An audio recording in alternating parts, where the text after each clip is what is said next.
이건 100% 가짜입니다. 유엔 평가관이 청계천을 보고 내뱉은 첫마디였습니다. 전 세계 43개 도시의 생태 복원을 검증해온 그는 콘크리트 바닥과 펌프, 순환수 기록을 보는 순간 불가 판정을 준비했습니다. 그런데 그날 밤 서울은 영하 17도. 보통이라면 물길은 얼고 생명은 멈춰야 했습니다. 하지만 새벽 3시 다리 아래에서 들린 건 정적이 아니라 물소리였습니다. 더 놀라운 건 해가 뜬 뒤였습니다. 콘크리트라 믿었던 바닥에서 물고기와 다슬기, 먹이 사슬이 움직이고 있었습니다. 도대체 무엇이 서울 한복판에 살아있는 길을 만들었을까요? 지금 그 이야기를 시작하겠습니다. 구독과 좋아요는 아주 큰 힘이 됩니다. 지금 어디에서 듣고 계신지 댓글로 알려주세요. 그럼 지금 사연 시작하겠습니다. 저는 리처드 밀러입니다. 영국 출신이죠. 유엔 도시생태 평가 자문으로 먹고 삽니다. 제 명함에는 도시 보건 프로젝트 검증 전문가라고 적혀 있어요. 멋지게 들리시나요? 하지만 솔직히 말하면 저는 복원이라는 단어 자체를 믿지 않습니다. 왜냐고요?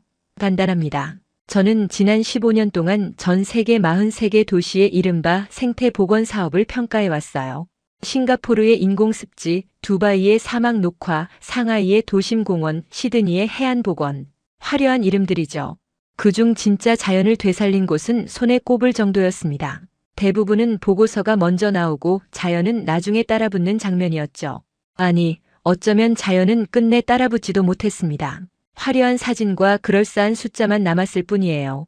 몇 년 뒤 다시 찾으면 관리 부실로 방치된 콘크리트 구조물만 덩그러니 남아있곤 했습니다. 그래서 서울의 청계천 자료를 받았을 때 웃음이 먼저 나왔습니다. 또 하나의 전시 행정이 제 책상 위에 올라온 거죠. 게다가 한국 정부는 이 프로젝트를 유엔 도시생태 모범 사례로 등록하고 싶어 했어요. 제가 해야 할 일은 명확했습니다. 거절 사유를 찾는 것, 자료를 펼쳤어요. 첫 페이지부터 숫자들이 쏟아졌습니다. 폭 20m에서 40m, 길이 5.8km 남짓, 도심 한복판을 가로지르는 인공수로, 바닥은 콘크리트로 정비되어 있고 물은 자연 유입이 거의 없다는 기록이 눈에 띄었습니다. 한강에서 펌프로 끌어올려 순환시킨다고 했어요. 하루 12만 톤, 전기료만 얼마나 나올까요? 저는 계산기를 두드렸습니다. 연간 유지비가 수십억 원대. 이게 지속 가능한 생태계라고요? 웃기는 소리죠. 숫자들이 차갑게 줄을 섰습니다. 저는 그 숫자들을 읽는 순간 이미 결론을 머릿속에 썼어요. 전시 행정, 그린워싱, 전형적인 토목 중심 사고의 산물. 제 손가락은 자판 위에서 익숙한 문장들을 두드릴 준비를 했습니다. 그런데 이상한 일이 벌어졌어요. 제 모니터에 다른 숫자가 떠올랐습니다. 위성 추적 데이터였죠. 유럽 조류학회와 공유하는 데이터베이스에서 자동으로 알림이 온 거예요. 겨울철 오리류의 이동 경로 분석 결과였습니다. 저는 습관적으로 파일을 열었어요. 조류 데이터는 생태계 건강성을 판단하는 가장 정직한 지표니까요. 데이터를 열어보는 순간 저는 미간을 찌푸렸습니다. 믿기 힘든 패턴이 보였거든요. 넓은 습지를 두고 좁은 도심 수로로 개체들이 집중적으로 몰려든 거죠. 한강 하구에 넓은 습지가 있는데 말이에요. 그것도 한두 해가 아니었습니다. 2015년부터 2024년까지 9년 동안 반복되는 패턴이었어요. 저는 데이터 오류라는 단어를 혀끝에 올렸다가 삼켰습니다. 오류라면 너무 꾸준했어요. 이건 실수가 아니라 선택이었습니다. 새들의 선택.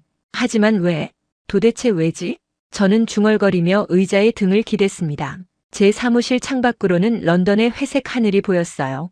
12월의 런던은 늘 축축하고 어두워요. 하지만 템스강 상류의 습지에는 매년 수천 마리의 철새가 찾아옵니다.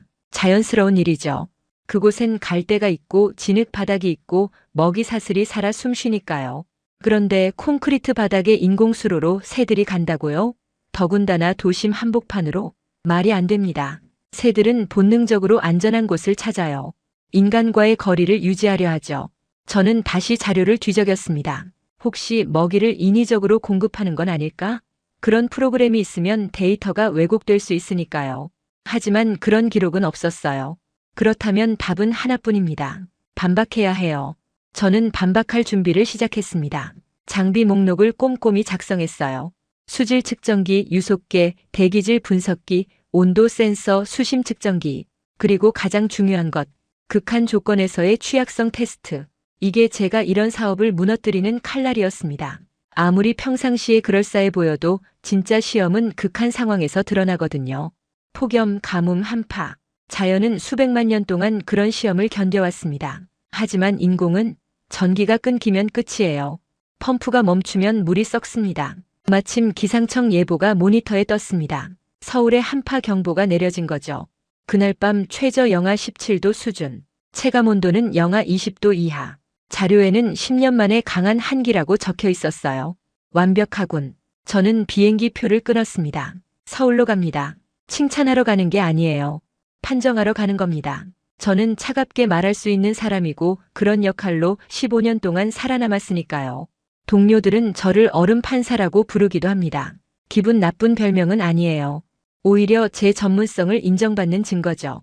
짐을 싸면서도 확신에 차 있었습니다. 이번에도 결과는 뻔할 거예요. 한파가 오면 펌프를 최대로 돌려서 물이 얼지 않게 할 겁니다. 전기료는 폭등하겠죠. 아마 평소의 3배, 4배는 나올 거예요. 그리고 언론에는 극한 상황에서도 버텨낸 생태 하천이라는 기사가 나갈 겁니다. 하지만 제 보고서에는 다른 이야기가 실릴 거예요. 전기 의존형 시스템의 지속 불가능성, 자연이 아닌 기계의 승리. 그런데 정말 그렇게 끝날까요? 노트북을 닫기 전 저는 마지막으로 모니터의 붉은 점들을 바라봤습니다. 위성 데이터에서 추적된 개체들의 위치였어요. 그 점들은 도심으로 더 깊이 들어가고 있었습니다. 마치 무언가에 이끌리듯이. 새들은 거짓말을 하지 않아요. 새들은 생존을 위해 최선의 선택을 합니다. 먹이가 없으면 가지 않아요. 위험하면 피합니다. 그렇다면 저 좁은 콘크리트 수로에 대체 무엇이 있는 걸까요? 왜 그들은 그곳을 택했을까요? 인천공항에서 서울로 들어오는 택시 안 창밖 풍경이 제 눈에 들어왔습니다. 회색이었어요. 온통 회색. 빌딩이 빌딩을 밀어내듯 들어서 있고 아파트 단지가 산등성이까지 기어올라 있었습니다. 런던도 큰 도시입니다. 하지만 런던엔 숨 쉴 틈이 있어요. 하이드 파크, 리젠트 파크, 템스 강변의 산책로. 도시 곳곳에 자연이 숨쉬는 공간이 남아있죠. 그런데 이 도시는 달랐습니다. 숨이 막힐 것 같았어요. 여기가 정말 생태 도시라고. 저는 속으로 비웃었습니다. 택시 기사는 라디오를 틀었고 뉴스에서는 한파 경보를 반복해서 알리고 있었어요. 오늘 밤 서울 기온이 영하 17도까지 떨어지겠습니다. 외출을 자제하시고 수도관 동파에 유의하시기 바랍니다. 완벽한 타이밍이었죠. 저는 가방 속 장비들을 만져봤습니다. 오늘 밤 청계천이 어떻게 버티는지 직접 확인할 겁니다. 호텔에 짐을 풀고 저는 바로 청계천으로 향했습니다. 오후 3시쯤이었을 거예요. 겨울 해가 이미 기울고 있었죠. 지하철을 타고 종강역에서 내렸습니다. 역에서 나오자마자 차가운 바람이 얼굴을 때렸어요. 청계천 입구, 청계천 플라자라는 표지판이 보였습니다. 그곳에서 관리 담당자가 저를 기다리고 있었어요. 김 과장이라고 소개했습니다. 40대 중반쯤 되어 보이는 남자였죠. 멀리서 오시느라 수고하셨습니다. 그는 악수를 청했습니다. 저는 짧게 손을 맞잡았어요. 그의 손은 따뜻했지만 저는 일부러 무표정을 유지했습니다. 친해지면 평가가 흐려지거든요. 안내 부탁드립니다. 제가 말했죠. 김 과장은 고개를 끄덕이며 앞서 걸었습니다. 그는 말수가 적었어요. 과장된 설명도 없었습니다. 보통 이런 자리에서 담당자들은 열심히 홍보를 하게 마련이에요. 여기 보세요. 이렇게 깨끗합니다. 저기 보이시죠? 새들이 많이 와요. 그런 식으로요.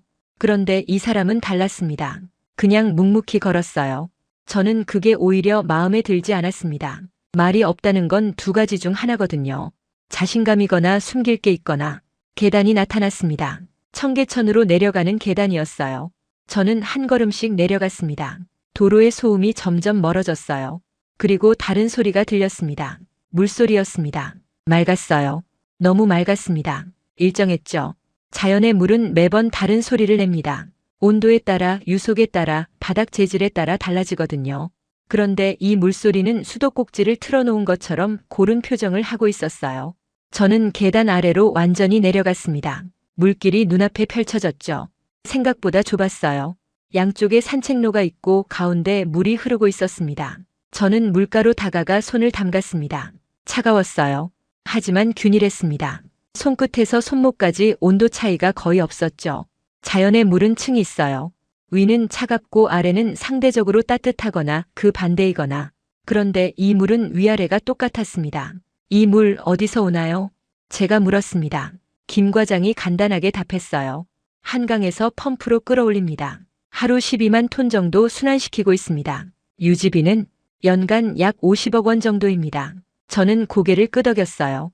예상했던 답이었습니다. 이건 자연이 아니에요. 전기와 돈으로 움직이는 기계입니다. 저는 바닥을 봤습니다. 콘크리트였어요. 매끈한 회색, 이끼 하나 없이 깔끔하게 정비되어 있었죠. 생명이 뿌리 내릴 틈이 없어 보였습니다. 자료에는 여기서 먹이 사슬이 돈다고 적혀 있었어요. 물고기가 살고 새들이 그걸 먹고 생태계가 순환한다고요. 내겐 거짓말 같았습니다. 저는 노트를 꺼내 메모했어요.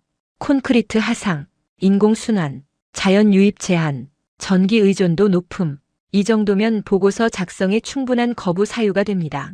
그런데 이상한 감각이 하나 있었어요. 계단 아래로 내려올수록 공기가 달라지는 느낌이었습니다. 처음엔 착각인 줄 알았어요. 하지만 분명했습니다. 도로 옆에 매연 냄새가 희미해졌어요. 차가운 공기인데도 코끝이 덜 따가웠습니다. 바람이 스쳤습니다. 흔한 바람이 아니었어요. 사방으로 흩어지지 않고 물길을 따라 미끄러지듯 흘렀습니다. 마치 눈에 보이지 않는 통로가 있는 것처럼요. 저는 주변을 둘러봤습니다. 난간에 작은 리본이 묶여 있는 게 보였어요. 누군가 묶어둔 듯한 얇은 천 조각이었습니다. 아마 어떤 시민이 장난삼아 묶어둔 거겠죠. 그런데 이상했어요. 그 리본이 바람에 펄럭이는 방향이 한쪽으로만 일정했습니다. 바람이 이리저리 바뀌면 리본도 이리저리 움직여야 정상이에요. 그런데 이 리본은 계속 같은 방향만 가리키고 있었어요. 저 리본은 누가? 제가 물으려다 말았습니다. 사소한 질문처럼 들릴 테니까요. 김 과장은 제 시선을 따라 리본을 봤지만 아무 말도 하지 않았어요. 저는 그 순간을 그냥 넘겼습니다. 기록하지 않았어요. 사소하다고 생각했죠. 하지만 제 경험상 이런 사소한 것들이 나중에 보고서를 뒤집곤 합니다. 지금 제가 놓치고 있는 게 있을까요? 저는 물길을 따라 천천히 걸었습니다. 김 과장이 뒤따라왔어요. 사람들이 오가고 있었습니다. 퇴근 시간이 다가오는 모양이었죠. 일부는 산책하듯 느리게 걸었고 일부는 지름길처럼 빠르게 지나갔습니다. 새도 몇 마리 보였어요. 물 위에 떠 있는 오리류였습니다. 하지만 숫자가 많지는 않았어요. 위성 데이터에서 본 것보다 훨씬 적었습니다. 아마 밤에 더 많이 오는 모양이었죠. 밤에도 새들이 있나요? 네, 밤에 더 많이 모입니다. 김 과장의 대답이었습니다. 저는 고개를 끄덕였어요. 그렇다면 오늘 밤에 다시 와야겠군요. 한파가 오는 밤에 해가 지기 시작했습니다. 하늘이 주황빛으로 물들었어요. 도시의 불빛이 하나둘 켜졌습니다. 청계천 위로 다리가 여러 개 걸쳐 있었는데 그 다리마다 조명이 들어왔어요. 오늘은 이만 돌아가겠습니다. 내일 다시 오죠. 저는 김 과장에게 말했습니다. 그는 명함을 건넸어요. 필요한 게 있으시면 연락 주십시오. 저는 명함을 받아 주머니에 넣었습니다. 계단을 다시 올라가는데 이상하게 뒤를 돌아보고 싶었어요. 저는 한번 뒤를 돌아봤습니다. 물길이 조용히 흐르고 있었습니다. 그리고 그 위로 바람이 지나갔어요. 리본이 다시 펄럭였습니다. 같은 방향으로. 저는 이 도시의 숨길을 아직 모릅니다. 그리고 그 숨길이 혹시 제 결론을 흔들지도 모릅니다. 그 가능성이 불쾌했어요. 저는 이미 결론을 정한 사람이니까요. 저녁이 되자 한파 경보가 더 강해졌습니다. 호텔로 돌아가 노트북을 열었어요. 보고서 초안을 작성하기 시작했습니다. 제목을 먼저 적었죠. 전기 의존형 인공수로의 구조적 한계. 손가락이 자판 위에서 움직였습니다. 익숙한 문장들이 흘러나왔어요. 하지만 이상하게 문장이 끝까지 완성되지 않았습니다. 계속 지우고 다시 쓰게 되더군요. 그런데 계단 아래의 그 바람은 왜 그렇게 똑바로 흘렀을까요? 저는 감정이 아니라 계산으로 움직이는 사람입니다. 그게 제 강점이에요. 다른 평가관들은 현장에 가면 감동받고 프로젝트 담당자들의 열정에 설득당하곤 합니다. 하지만 저는 다릅니다. 숫자만 봅니다. 숫자는 거짓말하지 않거든요. 호텔 방에서 노트북을 열고 계산을 시작했어요. 영하 17도. 이 숫자는 강하고 잔인합니다. 물이 얼어붙는 속도는 단순히 기온만으로 결정되지 않아요. 여러 변수가 있죠. 수심, 유속, 바닥 재질, 바람의 강도, 수면의 노출 면적. 저는 청계천의 데이터를 하나씩 입력했습니다. 평균 수심 40cm. 이건 매우 얕은 편이에요. 얕을수록 열 손실이 빠릅니다. 유속은 초당 0.3m 정도. 이것도 빠르지 않죠. 유속이 느리면 얼음이 쉽게 형성됩니다. 바닥 재질은 콘크리트, 흙이나 자갈 바닥이었다면 열을 품을 수 있어요. 하루 동안 받은 태양열을 밤에 천천히 방출하면서 물을 데우죠. 하지만 콘크리트는 그렇지 않습니다. 열전도율이 높아서 열을 품지 못하고 빠르게 내보내요. 그리고 구조. 양쪽이 열려 있어서 바람이 그대로 들어오는 구조였습니다. 바람은 체감 온도를 더 낮추죠. 풍속이 초당 5M만 되어도 체감 온도는 실제보다 10도 이상 낮아집니다. 모든 조건이 불리했어요. 저는 시뮬레이션 프로그램을 돌렸습니다. 제가 직접 만든 프로그램이에요. 지난 10년 동안 여러 프로젝트를 평가하면서 축적한 데이터를 바탕으로 만들었죠. 입력값을 넣으면 결과가 나옵니다. 화면에 그래프가 그려졌어요. 자정부터 시작해서 새벽 6시까지. 가장자리부터 얇은 얼음막이 형성되기 시작하는 시각은 자정 30분 후. 그 얼음이 수면의 20%를 덮는 시각은 새벽 2시. 50%를 덮는 시각은 새벽 4시. 그리고 새들은 물 위에서 버티다 결국 체온을 잃습니다. 오리류는 물에 떠 있을 때 발을 물속에 담그고 있어요. 발에는 지방층이 없어서 열 손실이 빠릅니다. 물이 얼기 시작하면 이동할 공간이 줄어들고 체온 유지를 위해 더 많은 에너지를 소모하죠. 먹이도 부족한 인공수로에서 에너지를 보충할 방법이 없습니다.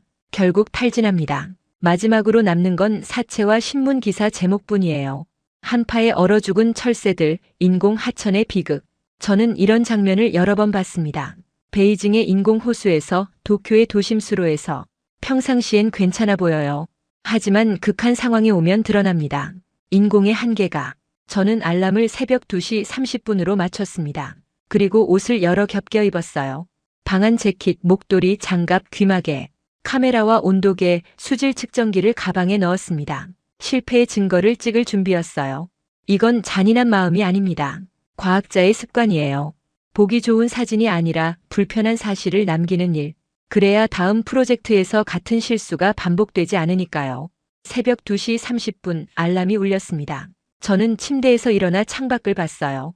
서울의 밤은 고요했습니다. 불빛은 여전히 많았지만 움직임은 거의 없었어요. 도시가 얼어붙은 것 같았습니다. 택시를 불렀어요. 기사님은 졸린 목소리로 물었습니다. 이 시간에 어디 가시게요? 청계천이요. 청계천? 지금요? 엄청 춥던데. 급한 일이 있어서요. 외국분이세요? 조심하세요. 정말 춥습니다. 택시가 출발했습니다. 도로는 텅 비어 있었어요. 신호등만 혼자 깜빡이고 있었죠. 창밖에 가로수가 하얗게 굳어 있었습니다. 가지마다 서리가 내려앉아 은빛으로 반짝였어요. 차 안은 따뜻했지만 창문 너머로 느껴지는 추위가 피부까지 스며드는 것 같았습니다. 기사님도 말이 없었어요. 라디오에서는 심야 음악 방송이 나오고 있었습니다. 조용한 피아노 선율이 텅 빈 도시 위로 흘렀어요. 청계천에 도착했습니다. 택시에서 내리는 순간 추위가 얼굴을 때렸어요. 숨을 쉴 때마다 입김이 하얗게 피어올랐습니다. 손가락을 접었다 폈다 해봤어요. 장갑을 껴도 차가웠습니다. 이런 밤에 새가 살아남을 리 없어. 저는 중얼거렸습니다. 주변을 둘러봤어요. 사람이 한 명도 없었습니다. 당연하죠. 이 시간에 이런 추위에 밖을 돌아다닐 사람은 없으니까요. 청계천 입구로 걸어갔습니다. 계단이 보였어요. 낮에 내려갔던 그 계단. 저는 조심스럽게 발을 디뎠습니다. 미끄러웠어요. 계단 표면에 얇은 얼음막이 생겨 있었습니다. 난간을 꽉 잡았습니다. 차가운 쇠난간이 장갑 너머로도 느껴졌어요. 한 계단씩 내려갔습니다. 발밑에서 얇은 소리가 났어요. 얼음이 깨지는 소리였습니다. 딱딱딱. 규칙적인 소리가 어둠 속에서 울렸어요. 마침내 다리 위에 섰습니다. 조명이 희미하게 물길을 비추고 있었어요. 저는 난간에 기대어 아래를 내려다봤습니다. 이제 결론을 확인할 시간이에요. 제 시뮬레이션대로라면 지금쯤 수면의 30% 이상이 얼음으로 덮여 있어야 합니다. 새들은 좁아진 물 공간에 몰려 있거나 이미 탈진해서 물가에 쓰러져 있을 거예요. 저는 카메라를 들었습니다. 플래시를 끄고 ISO 감도를 높였어요. 이런 장면은 자연광으로 찍어야 합니다. 인위적인 빛을 더하면 안 돼요. 그런데 들려왔습니다. 소리가. 얼음이 갈라지는 소리가 아니었어요. 새들의 비명도 아니었습니다. 분명한 물소리였어요. 똑같은 리듬으로 일정하게 흐르는 물소리. 저는 눈을 크게 떴습니다. 물이 살아있었어요. 수면을 자세히 봤습니다.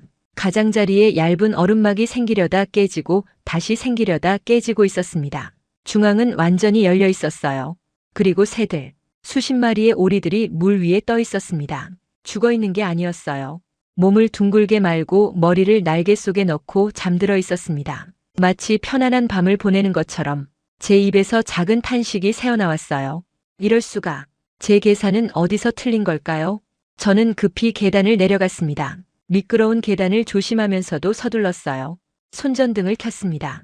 강한 LED 불빛이 수면을 비췄죠. 수면이 검게 움직이고 있었어요. 흐르고 있었습니다. 더 빠르게. 낮에 봤을 때보다 분명히 유속이 빨랐어요. 펌프를 최대로 돌린 흔적 같은 유속이었습니다. 결국 전기로 버티는 거군. 저는 속으로 중얼거렸어요. 가장자리를 자세히 봤습니다. 얼음막이 생기려다 깨지고 다시 생기려다 깨지고 있었어요. 인공 시스템이 자연과 싸우는 모습이었습니다. 자연은 얼리려 하고 기계는 흐르게 하려 하고, 그때 저는 이상한 안도감을 느꼈어요. 이상한 안도였습니다. 그래, 결국 전기로 버티는 거야. 자연이 아니라 기계, 생명력이 아니라 기술력, 돈과 에너지로 만든 인공의 승리. 그래서 저는 다시 차가워질 수 있었습니다. 이건 기적이 아니에요. 감동할 일도 아니고요.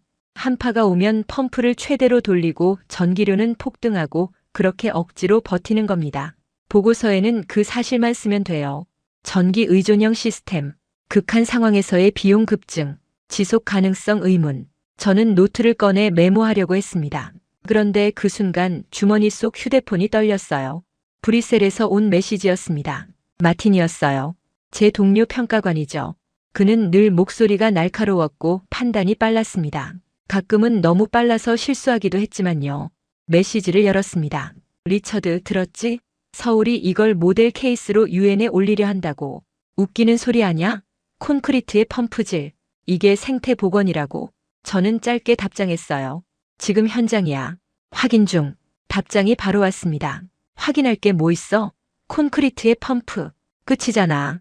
내가 거기서 시간 낭비하는 게 이해 안 돼. 그냥 불합격 도장 찍고 돌아와. 저는 화면을 보며 미간을 찌푸렸어요. 그 말은 제 생각과 똑같았습니다. 콘크리트와 펌프. 이건 자연 복원이 아니라 토목 공사예요. 그런데 이상하게 마틴이 그 말을 하니까 기분이 나빴습니다. 누군가가 제 결론을 먼저 말하면 저는 왜인지 반대로 가고 싶어져요. 오랜 직업병입니다. 제 판단은 제 손으로 끝내야 해요. 남이 정해준 답을 따라가는 건 평가가 아니라 복사니까요. 저는 휴대폰을 주머니에 넣었습니다. 손전등을 다시 들었어요. 수면 위로 빛을 천천히 움직였습니다. 그리고 봤어요. 수면 위에 점들이 보였습니다. 처음엔 쓰레기인 줄 알았어요. 떠다니는 나뭇가지나 플라스틱 조각. 하지만 아니었습니다. 새였어요. 오리류였습니다. 수십 마리. 몸을 둥글게 말고 떠 있었어요. 죽지 않았습니다. 잠든 듯 했어요.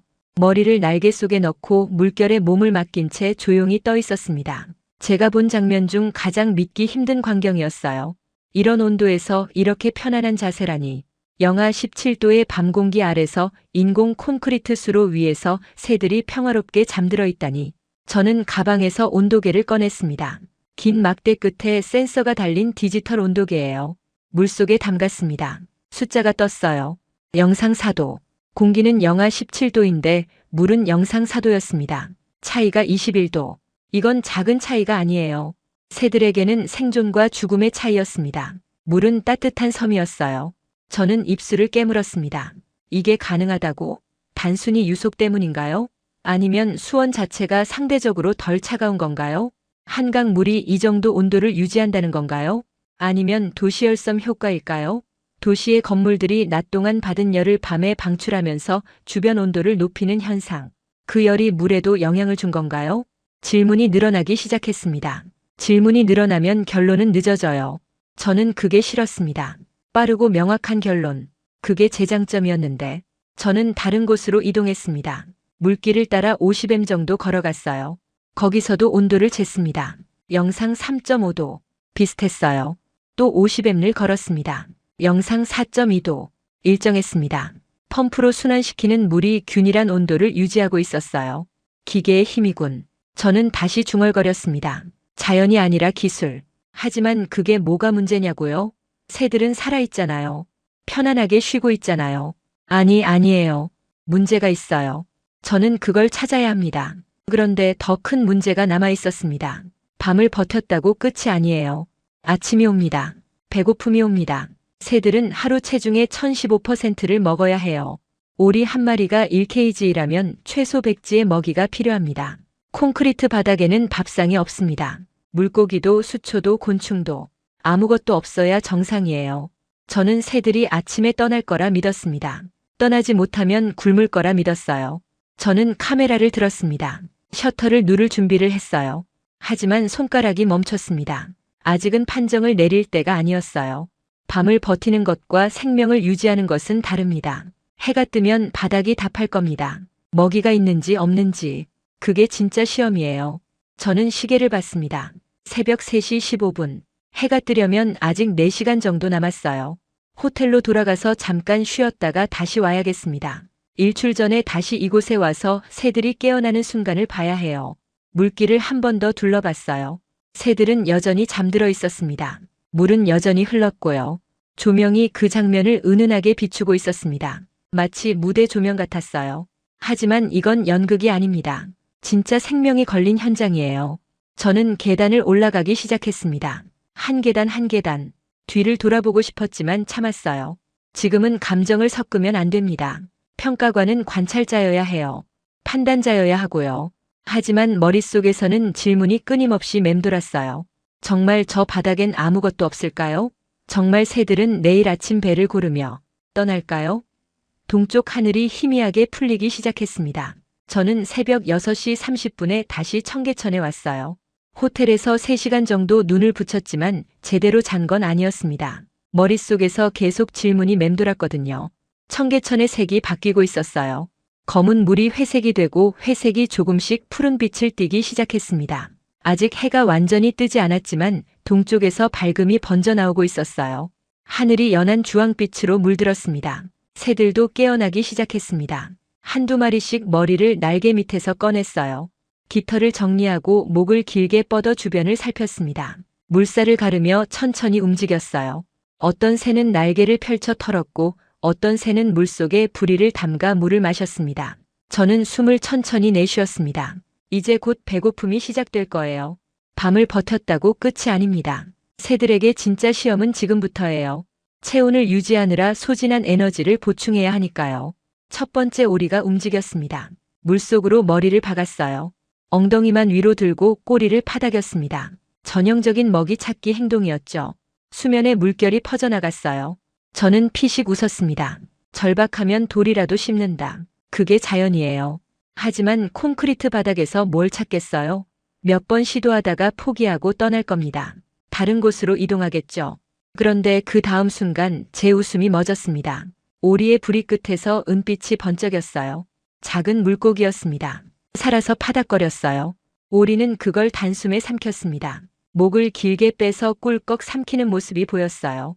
그리고 만족스러운 듯 한번 몸을 털더니 다시 머리를 물속에 박았습니다. 뭐야? 저는 망원경을 들었습니다. 다른 개체들도 확인했어요. 두 번째 오리는 물가 쪽에서 뭔가를 쪼아먹고 있었습니다.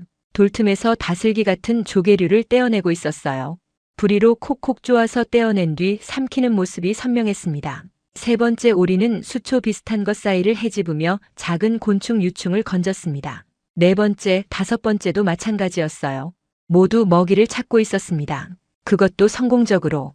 허탕을 치는 개체가 하나도 없었어요. 제 머릿속이 멈췄습니다. 수초? 퇴적? 물고기? 여기엔 없다고 확신했던 것들이 있었습니다. 제 가정이 완전히 틀린 거였어요. 저는 물가로 더 가까이 갔어요. 계단을 내려가 물길 바로 옆까지 다가갔습니다. 햇빛이 비스듬히 들어오기 시작하면서 바닥이 드러났어요. 물이 맑아서 바닥이 잘 보였습니다. 콘크리트 위에 무언가가 쌓여 있었습니다. 모래와 흙이었어요. 두툼하진 않았습니다. 아주 얇았어요. 12cm 정도? 하지만 분명한 퇴적층이었습니다. 콘크리트의 회색과는 다른 갈색빛 층이었어요. 저는 무릎을 꿇고 자세히 봤어요. 그 위에 작은 생명들이 숨어 있었습니다. 실지렁이 같은 것, 작은 조개, 물달팽이, 수서 곤충의 유충. 이 모든 것들이 그 얇은 퇴적층 안에 살고 있었어요. 움직이는 게 보였습니다. 어떻게 이게? 시간은 느립니다. 하지만 느린 것들이 결국 바닥을 바꿔요. 상류에서 내려온 미세한 토사, 빗물에 섞여온 흙입자, 바람에 날려온 먼지, 유속이 느려지는 구간에 조금씩 쌓였을 겁니다. 몇 밀리미터, 몇 밀리미터. 그렇게 쌓인 세월. 청계천이 복원된 게 2005년이라고 자료에 나와 있었어요. 지금이 2026년이니까 거의 20년이 지났습니다. 20년 동안 하루에 0.01mm씩만 쌓여도 70mm가 넘어요. 그 안에 생명이 들어왔고 먹이 사슬이 만들어졌습니다. 자연이 스스로 한 거예요. 인간이 만든 콘크리트 위에 자연이 스스로 흙을 깔고 그 위에 생명을 심었습니다. 저는 물속을 더 자세히 봤습니다. 작은 물고기들이 보였어요. 피라미나 붕어 같은 민물고기들, OCM 안팎의 작은 개체들이었지만 분명히 살아있었습니다. 무리를 지어 유유히 헤엄치고 있었어요. 어디서 온 거지? 아마 상류에서 내려왔을 겁니다. 한강과 연결되어 있으니까요. 물고기는 물길을 따라 움직여요. 알도 떠내려오고요. 그렇게 조금씩 정착했을 겁니다. 그리고 시간이 지나면서 번식했을 거예요. 먹이가 있으니까 퇴적층에 사는 작은 생물들을 먹고 자랐을 겁니다. 그리고 그 물고기를 새들이 먹고요. 순환이 만들어진 거예요. 저는 그제야 데이터가 왜 반복되는지 이해했습니다. 새들은 기억해요. 한 해의 우연이 아니라 여러 해의 경험으로 장소를 고릅니다. 2015년에 한 마리가 우연히 들렀을 거예요. 먹이를 발견했고요. 다음 해에 다시 왔습니다. 그리고 친구들도 데려왔어요. 입소문이 퍼진 거죠. 이곳이 먹이를 준 게 아니었습니다. 자연이 스스로 밥상을 차렸고 새들이 그걸 발견하고 배운 거예요. 제 논리의 한 줄이 꺾였습니다. 콘크리트 바닥에는 생명이 없다. 이 가정이 틀렸어요. 콘크리트 위에도 시간이 흐르면 생명이 자라납니다. 자연은 기다릴 줄 알아요. 하지만 저는 아직 끝내지 않았어요. 인정하고 싶지 않았습니다. 먹이만으로는 생태계가 아니에요. 안전이 있어야 합니다. 포식자, 인간, 공기. 저는 마지막 방어선을 세웠습니다. 도시는 결국 야생을 망친다. 그게 제 마지막 논리였어요. 아무리 먹이가 있어도 사람들이 방해하면 새들은 떠납니다. 소음, 플래시, 장난. 도시의 인간들은 그런 걸 참지 못하거든요. 호기심을 억제하지 못해요. 저는 시계를 봤습니다. 오전 7시. 곧 출근 시간이에요. 사람들이 쏟아져 나올 겁니다. 그때 보면 알겠죠. 새들이 놀라서 날아가는 모습을. 그게 제 마지막 증거가 될 거예요. 저는 자리를 잡고 기다렸습니다. 카메라를 준비했어요. 이번엔 정말 증거를 남길 겁니다. 사람들이 야생을 방해하는 장면을. 정말 그럴까요? 도시는 정말 야생을 망칠까요? 점심시간이 가까워지자 사람들이 쏟아져 나왔습니다. 저는 본능적으로 몸을 굳혔어요. 이제부터가 진짜 시험이에요. 인간은 가장 예측하기 어려운 변수입니다. 특히 도시의 인간은 더 그래요. 플래시, 소리, 장난. 야생은 그런 사소한 무례에 무너집니다. 저는 지난 10년간 수십 번 봤어요. 사람들이 몰려오면 새들이 날아가는 장면을. 결국 여기서 망가지겠군. 저는 그렇게 생각했습니다. 베니스에서도 암스테르담에서도 교토에서도 똑같았거든요. 첫 번째 직장인이 계단을 내려왔어요. 정장 차림의 30대 남성이었습니다. 손에는 커피잔을 들고 있었죠. 그는 빠른 걸음으로 걸어왔습니다. 새들과의 거리가 좁혀졌어요. 10m, 5m, 3m. 저는 카메라를 들었습니다. 새들이 놀라서 날아오르는 순간을 찍을 준비였어요. 이게 제 마지막 증거가 될 겁니다. 인간의 접근으로 인한 서식지 교란. 그런데 이상했습니다. 새들이 놀라지 않았어요. 물가에서 털을 고르고 있던 오리 한 마리가 고개를 들어 남자를 봤습니다. 하지만 날아오르지 않았어요. 그냥 다시 깃털 정리를 계속했습니다. 모래톱에 올라 쉬고 있던 다른 오리들도 마찬가지였어요. 남자는 새들을 보더니 걸음을 늦췄습니다. 그리고 조용히 지나갔어요. 발소리를 줄이면서요. 커피를 마시다 말고 새들을 한 번 더 보고 미소 짓고 다시 걸어갔습니다. 더 놀라운 건 새들의 반응이었어요. 사람들과 이렘 거리에서도 고개를 돌리지 않았습니다. 경계하지 않았어요. 마치 익숙한 것처럼. 두 번째, 세 번째 사람들이 왔습니다. 할머니 두 분이었어요. 산책 나온 모양이었습니다. 그분들은 새를 보자 걸음을 멈췄어요. 어머, 저기 오리 봐. 정말 가까이 있네. 신기하다. 목소리가 낮았습니다. 속삭이는 톤이었어요. 한 분이 휴대폰을 꺼내 사진을 찍으려 했습니다. 저는 긴장했어요. 플래시가 터지면 새들이 놀랄 거예요. 하지만 그 할머니는 플래시를 끄고 찍었습니다. 그리고 친구에게 말했어요. 소리 나게 하지 마. 놀라잖아. 두 분은 조용히 사진 몇 장 찍고 미소 지으며 떠났습니다. 새들은 움직이지 않았어요. 더 많은 사람들이 왔습니다. 학생, 직장인, 관광객. 점심시간이라 유난히 많았어요. 저는 긴장했습니다. 이렇게 많은 사람이 몰리면 새들이 버티지 못할 거예요. 그런데 사람들의 태도가 일관되게 달랐습니다. 목소리가 낮아졌어요. 발소리가 줄었습니다. 누군가는 길을 막는 오리 앞에서 멈추고 돌아서 갔습니다. 바쁜 걸음이 한 번 멈추는 장면. 그 한 번이 제 세계에선 흔치 않은 일이에요. 한 아이가 달려가려 했습니다. 그 순간 저는 카메라를 들었어요. 사건이 될 장면이라 생각했습니다. 드디어 증거가 나오는군요. 그런데 아이의 어머니가 아이 손을 잡고 몸을 낮췄습니다. 아주 조용히 말하는 입모양이 보였어요. 눈으로만 봐. 새들이 놀라. 아이가 고개를 끄덕였습니다. 손가락을 입에 대고 조용히 하는 신용을 했어요. 그리고 까치발로 천천히 다가가서 2m 정도 떨어진 곳에서 멈췄습니다. 새를 가만히 바라봤어요. 어머니가 뒤에서 아이의 어깨를 잡고 함께 봤습니다.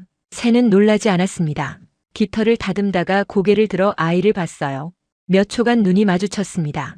그리고 다시 깃털 정리를 계속했어요. 아이는 엄마를 올려다보며 웃었습니다. 조용한 웃음이었어요. 소리내지 않는 기쁨. 두 사람은 한참을 그렇게 서 있다가 조용히 돌아섰습니다. 저는 셔터를 누르지 못했습니다. 이건 사건이 아니었어요. 습관이었습니다. 학습된 행동이었어요. 그때 제 안에서 무언가가 접혔습니다. 오래된 편견 하나가 부서지는 느낌이었어요. 도시는 자연을 소비한다. 저는 늘 그렇게 믿었습니다. 물론 많은 도시가 그래요. 동물원처럼 가두고 식물원처럼 전시하고 공원처럼 정리합니다. 자연을 인간의 편의에 맞춰 재단하죠. 하지만 여기서 저는 다른 장면을 봤습니다. 소비가 아니라 거리, 간섭하지 않는 용기, 불편을 감수하는 품격. 사람들은 지름길을 포기했어요.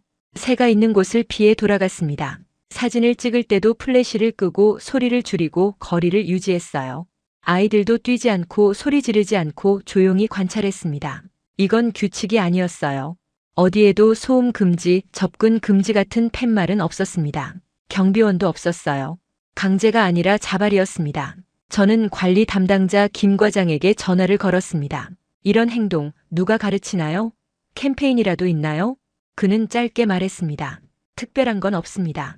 그냥 오래 봐서요. 사람들이 새를 오래 보다 보니까 자연스럽게 배운 것 같습니다. 오래 봐서. 그 말이 묵직하게 가슴에 박혔습니다. 생태는 하루에 만들어지지 않아요. 기술도 하루에 유지되지 않습니다. 그리고 시민의 태도는 더 오래 걸려요. 20년입니다. 청계천이 복원된 지 20년. 그 시간 동안 콘크리트 위에 흙이 쌓였어요. 흙 위에 생명이 자랐고요. 그리고 사람들의 마음속에도 무언가가 쌓였습니다. 배려, 존중, 공존. 이건 법으로 만들어지지 않아요. 캠페인으로도 안 됩니다. 시간으로만 가능해요. 매일 보고 매일 배우고 매일 조금씩 바뀌는 시간. 하루 0.1mm씩 쌓이는 마음의 퇴적층. 저는 노트에 적었습니다. 시민인식, 20년간 형성된 공존문화, 자발적 배려 행동. 이건 제가 예상하지 못한 변수였어요. 그리고 가장 중요한 변수일지도 모릅니다. 저는 저녁에 다시 계단 아래로 내려갔습니다. 바람이 또 흘렀어요. 낮에 봤던 그 리본이 펄럭였습니다. 저는 그제야 처음 이곳에 왔을 때 느낀 공기 변화를 사소한 감각이 아니라 증거로 보기 시작했어요. 이 바람은 대체 어디서 와서 어디로 빠져나가는 걸까요? 저는 측정기를 꺼냈습니다. 먼저 도로 옆에서 대기질을 쟀어요. 수치가 나쁘게 떴습니다. 미세먼지 농도 높음. 도시답죠. 저는 고개를 끄덕였습니다. 내가 맞았군. 그리고 계단 아래 물길 가까이로 내려갔어요. 보통은 더 나빠집니다. 찬 공기는 아래로 가라앉고 먼지도 아래에 모이거든요. 저는 낮은 곳이 더 오염되리라 확신했습니다. 그런데 수치가 떨어졌어요. 눈에 띄게. 저는 기계를 두드렸습니다. 고장인가? 변화가 없었어요. 다시 도로로 올라가면 수치가 올라갔습니다. 내려오면 내려갔어요. 반복해도 같았습니다. 저는 물길을 따라 얼굴을 돌렸습니다. 차갑고 깨끗한 공기가 길을 타고 내려오고 있었어요. 마치 좁은 통로를 통과하는 강물처럼 보이지 않는 강이었습니다. 공기의 강. 그제야 처음 이곳에 왔을 때 봤던 그 리본이 떠올랐습니다. 난간에 묶인 얇은 천조각. 그게 괜히 똑바로 펄럭인 게 아니었어요. 이곳은 물길이면서 바람길이었습니다. 북쪽의 산에서 내려온 찬 공기가 도심 속으로 흘러드는 통로. 빌딩이 막아 세운 공기가 이 낮은 통로를 통해 움직이는 거예요. 도시가 숨쉬는 구멍. 청계천은 물만 흐르는 게 아니었습니다. 바람도 흘렀어요. 저는 노트에 적었습니다. 바람길 기능 확인, 도시 대기질 개선 효과, 열섬 완화 가능성. 이것도 제가 예상하지 못한 것이었어요. 그리고 안전 문제도 다시 보였습니다. 저는 처음에 갈대숲이 없다고 비난했어요. 숨을 곳이 없다고. 하지만 새들은 물 가운데 모래톱과 바위 위에 있었습니다. 육상 포식자가 접근하려면 물을 건너야 해요. 물을 싫어하는 동물들은 망설입니다. 빠른 유속은 작은 해자처럼 작동했어요. 시야가 트인 공간은 경계에 유리하고요. 숨는 것만이 방어가 아니었습니다. 먼저 보고 먼저 떠오르는 것도 방어예요. 제가 허술이라 본 구조들이 다른 각도에선 기능이 되었습니다. 인공의 뼈대가 자연의 살을 받치고 바람이 그 위를 씻고 시간이 틈새를 채우고 사람들이 거리를 지켰어요. 이건 완벽한 자연은 아닙니다. 하지만 완벽한 자연이 도시에 존재할 수 있나요? 제가 찾던 기준 자체가 낡았다는 느낌이 들었습니다. 마틴의 메시지가 다시 왔습니다. 결론 냈나? 저는 짧게 썼어요. 아직. 그 한 단어가 제겐 큰 배신이었습니다. 제 확신을 배신한 것이니까요. 하지만 어떤 배신은 필요해요. 그래야 새로운 사실이 들어옵니다. 귀국날 아침 저는 한 번 더 청계천에 섰습니다. 물은 여전히 흐르고 있었어요. 새들은 익숙하게 움직였습니다. 사람들은 여전히 조용히 지나갔고요. 저는 그 장면이 과장된 감동이 아니라 일상의 규율처럼 보인다는 점이 더 무서웠어요. 이런 일상은 하루아침에 생기지 않습니다. 누군가의 책임, 누군가의 꾸준함, 누군가의 지키는 마음이 필요해요. 저는 노트북을 열었습니다. 보고서 결론란이 비어 있었어요. 승인 보류 불가. 3칸. 손가락이 멈췄습니다. 저는 처음 서울에 올 때 이미 불가에 마음을 두고 있었어요. 그게 제 역할이라 믿었습니다. 냉정함이 제 명예라 믿었고요. 하지만 냉정함은 사실을 지키는 도구일 뿐 결론을 정하는 핑계가 아니었어요. 여기서 사실은 분명했습니다. 이곳은 100% 자연이 아니에요. 물이 순환되고 관리가 필요하고 비용과 에너지가 듭니다. 그건 숨기면 안 돼요. 동시에 사실은 또 분명했습니다. 극한의 한파에도 물길이 생명을 버티게 했고 시간이 퇴적층을 만들었고 먹이 사슬이 돌아가고 바람이 공기를 움직이고 시민이 거리를 지켰어요. 저는 결론 문장을 이렇게 바꿨습니다. 청계천은 자연의 복제가 아니라 자연과 도시의 협력 모델이다. 그리고 그 다음 문장. 기술은 물길을 열고 자연은 그 위에 생명을 올리고 시민은 그 생명을 겁주지 않는다. 체크 표시를 했습니다. 승인. 그 순간 이상하게도 울컥하지 않았어요. 오히려 조용했습니다. 남자들이 가장 무겁게 감동받을 때의 그 조용함. 말이 줄고 행동이 남는 시간. 비행기에서 마지막으로 창밖을 봤습니다. 회색 도시 한가운데의 좁은 물길. 누군가는 그걸 가짜라 부를 거예요. 저도 그렇게 불렀습니다. 하지만 지금 저는 압니다. 가짜냐 진짜냐가 아니라 살아있느냐가 기준이어야 한다는 걸. 그리고 저는 결심했습니다. 돌아가면 제 도시에서도 하나를 하겠어요. 하천을 흉내내는 공원을 만들지 않겠습니다. 물과 바람이 지나갈 길을 내겠어요. 누군가가 불편해도 누군가가 돌아가더라도 그 길을 지키는 규칙부터 세우겠습니다. 그게 제가 서울에서 빌려온 방식입니다. 그런데 제 도시 사람들은 과연 그 거리를 받아들일 준비가 되어 있을까요? 영상 재밌게 보셨다면 구독과 좋아요 부탁드립니다. 그리고 한국을 응원하신다면 댓글로 대한민국 만세를 남겨주세요. 감사합니다.